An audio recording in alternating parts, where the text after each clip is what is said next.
ऐसा जगत में है जिस पर गुरु की कृपा ना हो। अरब देश में दो बहनें रहती थी, मुस्लिम धर्म की। गुरु कृपा की महिमा देखना, संत कृपा क्या होती है। सुदूर अरब देश में एक खस नामक स्थान है, खस महाराज। वहां पर मुसलमानी दो बहनें हुई, हसीना और हमीदा। दोनों वहां के जो खलीफा थे, उनकी सुशील और स्वभाव सुभाषिणी कन्या थी। ध्यान से सुनना भैया, जय जय जय हनुमान गोसाई पर, कृपा करो गुरुदेव की नाई पर। दोनों कन्याएं, धर्म मुस्लिम था, अपने पिता के अनुसार अपने धर्म परायण करती थी, धर्म पर चलती थी। दोनों कीड़ा करती। इन दोनों बहनों को ठाकुर जी से प्रेम हुआ। अब देखना गुरु कृपा कैसी होती है। भारत के फक्कड़ साधु, बुरा मत मानना मेरे प्यारे, भारत वो देश है, भारत को विश्व गुरु क्यों कहते? यहाँ के संतों में बहुत ताकत होती है जो विदेशों में भी जाकर के बुलंदी का झंडा गाड़ कर आते हैं। हमारे भारत के स्वामी विवेकानंद, शिकागो के धर्म सम्मेलन में कहा गया कि आपको बोलना है। उस वक्त भारत को पिछड़ा और बिछड़ा मानते थे, ये पिछड़ा है और बिछड़ा है। तो सबको तो सूत्र दिया गया, अन्य देशों को, आप इस पर बोलो, आप इस पर बोलो, आप इस पर बोलो। मेरे पागलो, हमारे स्वामी विवेकानंद को शून्य पर बोलने को दिया गया। क्यों? क्योंकि उस वक्त भारत रोटी कपड़ा और मकान मांग रहा है, हिंदुस्तान इन नारों से जूझ रहा था। लेकिन जब कहा कि आप शून्य पर बोलो, और हमारे भारत के संत का संतत्व देखना, उन्होंने माइक लिया और जब भाषण प्रारंभ किया, डियर सिस्टर एंड ब्रदर्स, मेरी बहनों, मेरे भाइयों, मुझे कहा गया तुम भारत की तरफ से प्रतिनिधित्व करो शून्य पर। बुरा मत मानना, मैं शून्य जरूर हूं और तुम एक हो, लेकिन अगर तुम्हें 10 बनना पड़ेगा तो मुझ शून्य का ही प्रयोग करना पड़ेगा। अगर आपको 100 नंबर बनना पड़ेगा मेरे प्यारो, तुम्हें मुझ शून्य का प्रयोग करना पड़ेगा। मतलब सीधा सा है, मुझ भारत के बिना तुम्हारा कोई अस्तित्व नहीं है दुनिया में। और वो स्वामी विवेकानंद, क्या महिमा स्वामी विवेकानंद की। वो स्वामी विवेकानंद, उस वहां पर जब आपने अपने उद्घोषण प्रारंभ किए, विदेशी नागरिक देखकर चकाचौंध हो गए। और पीछे पीछे ज्यों ज्यों स्वामी विवेकानंद पीछे जाते, लोग खिसकते खिसकते पीछे आ गए। आभा मंडल और उनकी वाक्पटुता, वो सौम्यता, वो सुहार्द्रता, वो शब्दों का चयन, वो हिंदी में पकड़, वो अंग्रेजी का उच्चारण, झरझर घन पाठ की भांति प्रयोग करते हुए स्वामी विवेकानंद धर्म सम्मेलन में जब उद्बोधन देते हैं, तो एक विदेशी महिला स्वामी विवेकानंद के व्यक्तित्व को देखकर, वक्तव्य को देखकर आकर्षित हो गई और इतनी पागल हो गई कि वो एक दिन बिना सोचे अंधेरे में रात में पहुंच गई स्वामी विवेकानंद के पास और चरणों में प्रणाम करके बोली, क्षमा करना भगवान, मैं आपसे कुछ प्रार्थना करना चाहती हूं, मुझे निराश मत भेजना। मैंने सुना है भारत के संत निराश नहीं करते। स्वामी जी ने मुस्कुराकर कहा, आप आज्ञा कीजिए। उस विदेशी महिला ने कहा, भगवान मैं चाहती हूं कि मेरा पुत्र भी आपके समान शौर्यवान, वीर्यवान और तेजवान हो। कृपा करके आप मेरे साथ संसर्ग करो, मुझे स्वीकार करो और मुझे ऐसा पुत्र हो जिससे आपकी भांति वो तेजवान हो, वो आपके द्वारा ही हो सकता है। और हमारे भारत की महिमा देखना संतों की। हमारे भारत का साधु मुस्कुराकर कहता है, क्षमा करना देवी, मैं तुम्हें स्वीकार भी कर लूं, संसर्ग भी कर लूं, पर क्या खबर तुम्हें पुत्र हो, गर्भ ठहरे या ना ठहरे, कहां तुम 18 वर्ष तक इंतजार करोगी? अगर वो पुत्र भी हुआ, गर्भ भी ठहरा, पुत्र भी हुआ, तो क्या खबर वो मेरे जैसा निकले। तुम एक काम करो, आज से तुम मेरी मां, मैं तुम्हारा बेटा हूं, झंझट खत्म।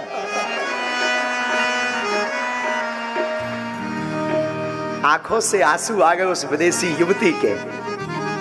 वो भी कोई साधारण युवती नहीं थी, नवयौवन सौंदर्य संपन्न युवती। उसकी आंखों से झरझर आंसू बह गए। ये हमारे भारत के संतों की सुंदरता है। अरे भारत के संतों की सुंदरता तो त्रेता युग से है, जब हनुमान जी बिना वीजा बिना पासपोर्ट के लंका में जाकर राम के नाम का झंडा गाड़ देते हैं। अब तो खबर छोड़ो।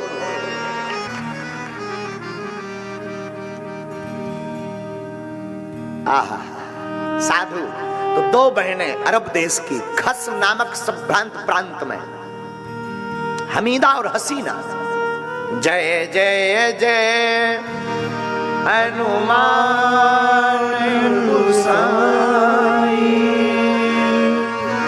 कृपा करो गुरुदेव। गुरु कृपा क्या होती है मेरे चंबल के पागलों, सुनो। एक भारत का फक्कड़ साधु उस अरब देश में पहुंच गया। वहां के जो राजा थे, पहले इतना धर्म विरोध नहीं चलता था, इतना नहीं होता था, सबको स्वतंत्रता थी। आप अपना धर्म मानो, आप अपना, कोई दिक्कत नहीं, किसी को विरोध नहीं। तब तो रसखान जैसे महापुरुषों को हमारे सनातन धर्म ने स्वीकार किया है, तभी तो स्वीकार किया। तो हमीदा और हसीना उस साधु को देखकर छिप गई। वहां के राजा ने स्वागत किया, पधारो भगवान। कहां से आना हुआ? उन्होंने बताया, मैं वृंदावन से हूं, भारत में एक स्थान है वृंदावन, वृंदावन बिहारी के पास रहता हूं। और ऐसी मीठी मीठी ठाकुर जी की वो कथा सुनाई, भगवान के रूप का वर्णन किया वृंदावन के साधु ने। वहां के जो राजा थे, जो मुसलमान राजा था, उनको ठाकुर जी की गाथा सुनाई। भगवान के रूप का, नवयौवन संपन्न का, वो अलकावली, वो भगवान की मुस्कुराहट, वो भगवान के काले काले तिरछे नैन, वो भगवान की घुंघराली लटे, लटके मुख, ऊपर कुंडल लोल कपोलन की, न्यौछावर प्राण करूं कृष्णा, बलि जाऊं ललाके बोलन की। वो भगवान का लावण्यमय स्वरूप, वो हमारे ठाकुर श्री रसिक बिहारी जी का, रास रासेश्वर बिहारी जी का, वृंदावन बिहारी, ब्रजेश्वर ब्रजनाथ, श्री नंदनंदन यशोदानंदन देवकी नंदन, चित चोर माखन चोर, मुरली मनोहर, छलिया गोविंद गोपाल दामोदर गिरधारी बनवारी, श्री गोविंद कृष्ण चंद्र जगन्नाथ ठाकुर जी के नाम स्वरूपों का वर्णन किया। क्या अलकावली हमारे ठाकुर की, काली काली कजरारी अखियां, मोटे मोटे नैना, बड़े बड़े भरे भरे कपोल, लाल लाल होष्ठ, श्वेत श्वेत दंतावली, शंख की भांति गला भरा हुआ एकदम, भुजाएं मानो कोई योद्धा खड़ा हो, और नील स्वरूप, नील सरोरहु नीलमणि, नील नीलधर श्याम, नीलांबुज श्यामल।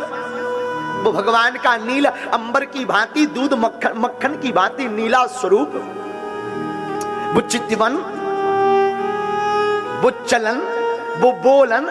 और भगवान नंदनंदन यशोदानंदन देवकी नंदन, जब ठाकुर जी वृंदावन की यमुना के तट पर कदम्ब के वृक्ष के नीचे खड़े होकर हाथ में कर में मुरली लेकर के, जब ठाकुर जी अपने अधरों पर, लाल लाल होंठों पर, लाल लाल अधरों पर लगाते और मुरली की मधुर तान, स्वर को, तान को छेड़ते, तो ठाकुर जी की मुरली की तान को सुनकर के बड़े बड़े अमलादिक देवता ठहर जाते, यमुना का बहता हुआ जल ठहर जाता, गोवर्धन के पर्वत के पत्थर जो निष्ठुर हैं, एकदम टिके हुए हैं, गोविंद की बांसुरी की तान को सुनकर के पिघल करके जमुना की भांति बहने लगते। ऐसे सुंदर ठाकुर के रूप का वर्णन जब हमारे भारत के साधु ने किया, तो वो जो दो बहनें थी, एक का नाम हमीदा, एक का नाम हसीना, उन दोनों के अंदर ठाकुर जी को देखने का प्रेम जग गया। मैं भी वृंदावन जाऊंगी, मैं भी श्री धाम जाऊंगी, मैं भी अब रास रासेश्वर बिहारी जी के दर्शन करूंगी, मैं भी ब्रजेश्वर सरकार के दर्शन करूंगी।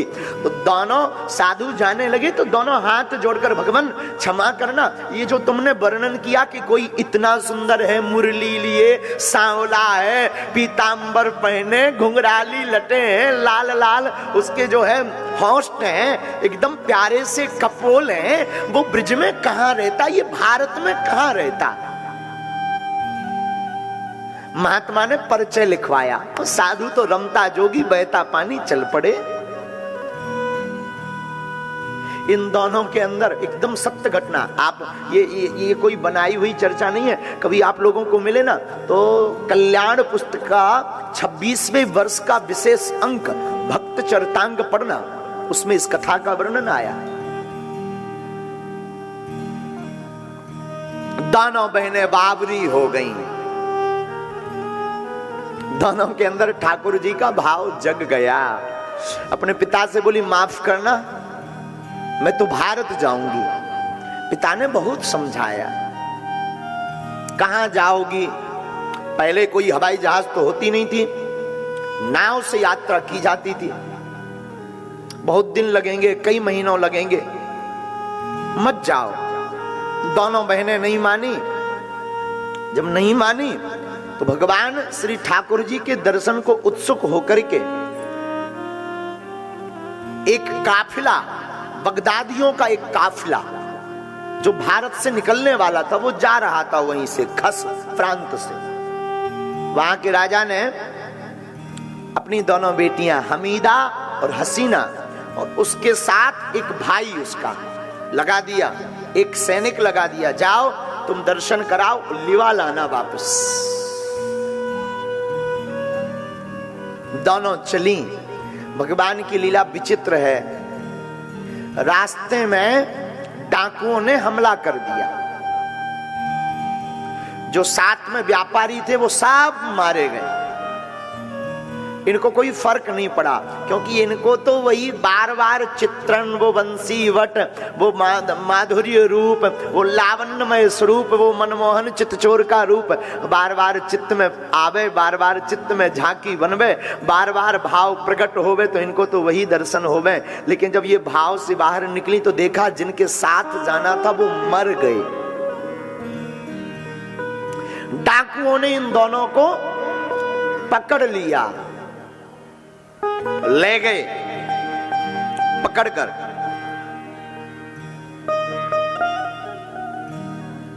बेचने के लिए एक नगर में बेचने को गए वो डाकू। तो इन्होंने चतुरता से एक पत्र वहां के जो खलीफा होते थे, राजा, उनको भेजा, मैं ऐसी ऐसी मुसीबत में हूं, मैं अरब देश के खस राज्य के जो खलीफा हैं उनकी पुत्री हूं, मेरी रक्षा करो। वहां के राजा ने व्यवस्था की, सुरक्षा की, और दोनों बेटियों को साक कुशल राजभवन में बुलाया। राजभवन में बुलाकर दोनों से कहा, अब तो कुशल हो ना? हाँ कुशल है। बहुत समझाया राजा ने, उस खलीफा ने और उसकी पत्नी ने, बेगम, वापस लौट जाओ, मत जाओ। लेकिन दोनों तो प्रेमामृत महासिंधु स्वरूप सौंदर्य का दर्शन करने को ललायत थी। बोली आप कितना भी रोको, मैं मानने वाली नहीं हूं। मुझे तो माधुर्य निधि भगवान नंद नंदन श्री कृष्णचंद्र रासेश्वरी ज्योतिर्मय महाशक्ति श्री राधा जी के साथ जहां विराजमान है, ऐसे माधुर्य कुंज में विराजमान नील नीरव नीरज सरकार, जिनके कटी सुंदर काछनी कछे हुए हैं, ऐसे कानों में सुंदर कुंडल पहने हुए हैं, जो उनके गले में दिव्य पुष्पों की माला है, जो गुंजाओं से मालाओं से सुशोभित है, ऐसे हम ठाकुर जी के दर्शन करके ही रहेंगे। राजा ने बहुत समझाया, जब नहीं मानी तो हमें हसीना और हमीदा ने कहा चाहे लाख परेशानियां आ जाएं, प्राण चले जाएं, हम वृंदावन जाना नहीं छोड़ेंगे। और चल पड़ी। वहां के राजा ने फिर से सुरक्षा की व्यवस्था की और भारत तक पहुंचा लिया। कलकत्ता पहले के जमाने में नाव के रुकने का एक बहुत बड़ा स्थान था। तो कलकत्ता शहर में आकर के रुके। वहां से वृंदावन का पता करते करते जैसे तैसे श्री धाम वृंदावन आ गई। ठाकुर जी के भाव में बड़ी डूबी थी। अब जो साधु मिलवे उनको प्रणाम करवे लगवे यही गुरु जी हैं। धीरे धीरे पूछते पूछते जहां वृंदावन में श्री बांके बिहारी हैं उस मंदिर के द्वार पर पहुंच गई। राजसी सवारी से गई। राजा ने चूंकि सैनिक भेज रखे थे तो पुजारियों पंडों ने पूछा कौन है ये। परिचय बताया ये अरब देश के एक राजा हैं, उनकी बेटियां हैं हसीना और हमीदा। मंदिर में जैसे तैसे तो प्रवेश हो गई। दर्शन करने ही वाले थे, एक बार नजर टिकी ही तब तक पुजारियों ने भगा दिया, भागो यहां से। कहां आ गई? पूरा मंदिर अपवित्र कर दिया तुम लोगों ने यहां आकर, सब बेकार कर दिया, छोड़ो मंदिर। बिचारी आंसू बहाती बहाती बाहर निकली। जैसे तैसे श्री कलकल किन्नौद करती हुई कालिंदी मां यमुना के तट पर आई और आकर बैठकर दोनों आपस में रोने लगी। आ तो गए हैं, कितनी परीक्षा तुमने मोहन नहीं ली, पर अब दर्शन से वंचित क्यों कर दिया? क्या बिगाड़ा था हमने? हे मोहन, हे माधव, आखिर हमारा दोष क्या है? यही दोष है कि हम मुसलमान हैं।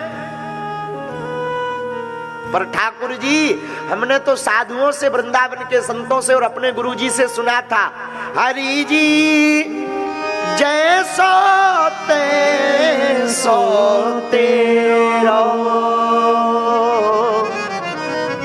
अरे हम जैसे हैं आपके हैं, अब तो कृपा करो नाथ, अब दर्शन दो गिरधारी।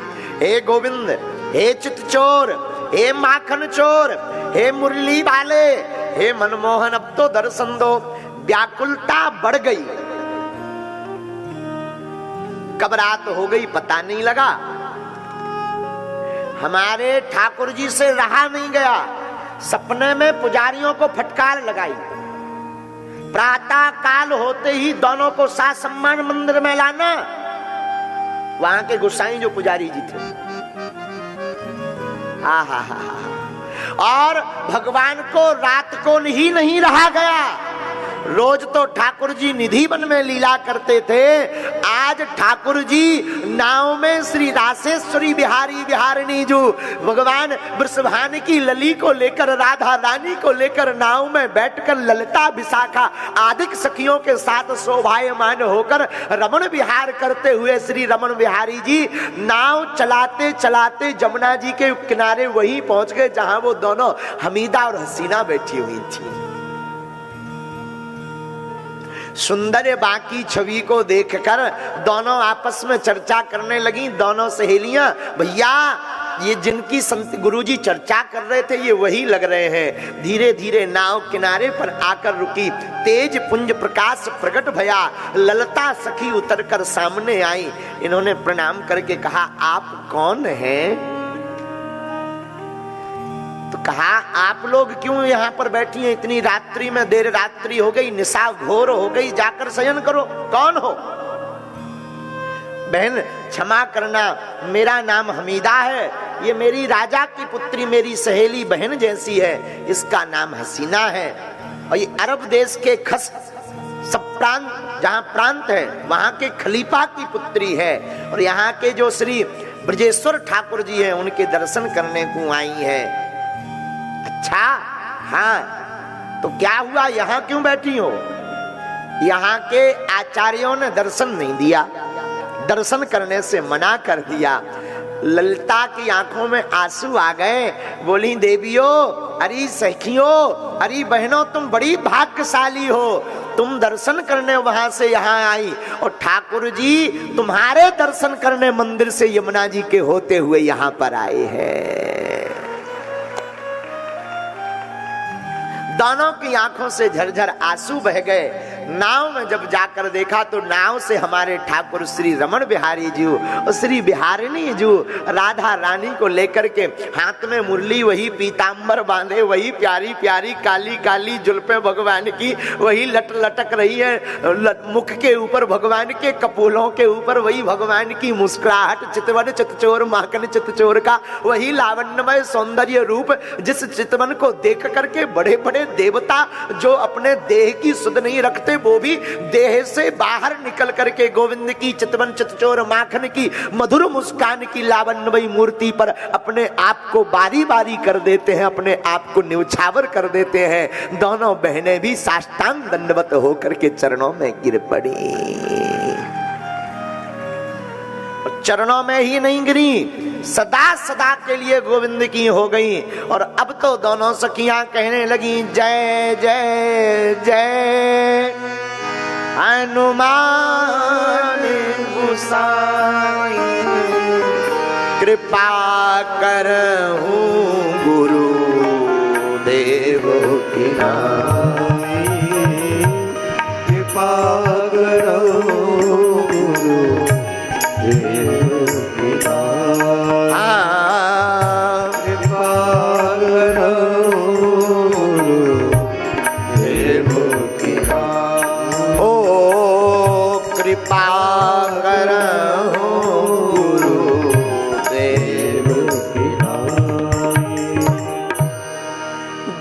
हमारे गुरुदेव जो ऐसे ठाकुर जी से जोड़ दिया, जीवन धन्य हो गया। भैया जिंदगी में ये है गुरु की कृपा। कहाँ अरब देश और कहाँ वृंदावन, गुरु कृपा हो गई तो उनको वृंदावन में गोविंद के दर्शन हो गए।